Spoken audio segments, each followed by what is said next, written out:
இங்க இவருக்கு 30 வயசு ஆகியும் 5 தடவ பொண்ணு பார்த்துருக்காங்க. ஒண்ணு கூட செட் ஆக மாட்டேங்குது. இவரு குண்டா இருக்காருன்னு சொல்லிட்டு.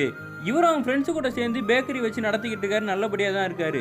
ஒரு நாள் வந்து மலை அடிவாரத்துல ஒரு பொண்ணு இருக்கா. அந்த பொண்ண போய் பார்க்கலான்னு அவங்க மாமா கார்ல இவர கூட்டு போறாரு. அந்த பொண்ண பார்த்த உடனே இவருக்கும் ரொம்ப புடிச்சிருக்கு. அந்த பொண்ணும் இவரும் தனியா உட்காந்து பேசிக்கிட்டு இருக்காங்க. அவங்க மாமாவும் அந்த பொண்ணோட அண்ணன்கிட்ட போய் பேசுறாரு. "இவ்வளோ நாளா இருக்கே இதெல்லாம் யாருக்குன்னு?" சொல்லி. "இதில பாதி அந்த பொண்ணுக்கு தான். நல்லபடியா வாழலாம். வீடு கூட அவளுக்கு தான். நான் குடுத்துட்டு நான் ஊர் பக்கம் போயிருவேன்னு" சொல்லி அவங்க அண்ணன் சொல்றாரு. இந்த பொண்ணுக்கும் அவன ரொம்ப புடிச்சிருக்கு. அவ சொல்லிக்கிட்டு இருக்கா, "எனக்கு செடி வளர்க்குறது தான் ரொம்ப பிடிக்கும். இந்தாங்க இத கிஃப்ட்டா வச்சுக்கோன்னு" சொல்லி அவன் கிளம்பும்போது ஒரு செடிய குடுக்குறா, அவகேடோ செடிய. அத பார்த்த உடனே இவனும் செம்ம சந்தோஷமாயிடுறான். அதுக்கப்புறம் அவனும் அந்த பொண்ணும் ரெகுலரா பேச ஆரம்பிச்சுடுறாங்க. அந்த செடி வளர்றதெல்லாம் ஃபோட்டோ எடுத்து அனுப்பிச்சுக்கிட்டு இருக்கான். ஒரு டைம்ல அது லவ்வா மாறிடுது. கல்யாணம் ஃபிக்ஸ் ஆகுற ஸ்டேஜ்ல இருக்க சமயத்துல இந்த பொண்ணு வந்து ஒரு துணி கடையில வேலை பார்த்துட்டு இருந்திருப்பா. எப்பயுமே ஈவினிங் ஃபோன் பண்ணா எடுக்கிற பொண்ணு அந்த டைம் எடுக்கவே இல்ல. நைட் வரைக்கும் ஐயன் பதறி போயிடுறான். அப்பதான் அவங்க அம்மாக்கு நியூஸ்ல வந்து ஒரு செய்தி வருது. என்னன்னா, அந்த பொண்ணு வாழ்ற கிராமத்துல நிலச்சரிவு ஏற்பட்டு அங்க நெறைய பேர் இறந்து போயிட்டாங்கன்னு சொல்லி.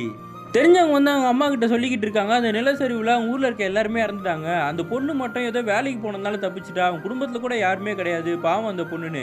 அவன் மாமா சொல்றாரு, "அப்ப சொத்து எல்லாம் போயிருக்குமே. இந்த பொண்ண எதுக்கு நம்ம கல்யாணம் பண்ணிக்கிட்டு, இத விட்டுறலாம்ன்னு சொல்லிடு. அவனையும் வந்து அந்த லவ் கிவ்லாம் பண்ண வேணாம்னு சொல்லி கட் பண்ண சொல்லுன்னு" சொல்லிடுறாரு. ஆனா அந்த பையனும் இத பத்திலாம் யோசிக்காம அந்த பொண்ணு தான் முக்கியம்னு சொல்லி, அந்த டைம்லயே பைக் எடுத்துட்டு அந்த பொண்ண போய் அடுத்த நாள் வீட்டுக்கு கூட்டு வந்துடுறான். இப்ப கல்யாணம் பண்ணி 2 பேரும் சந்தோஷமா தான் இருக்காங்க.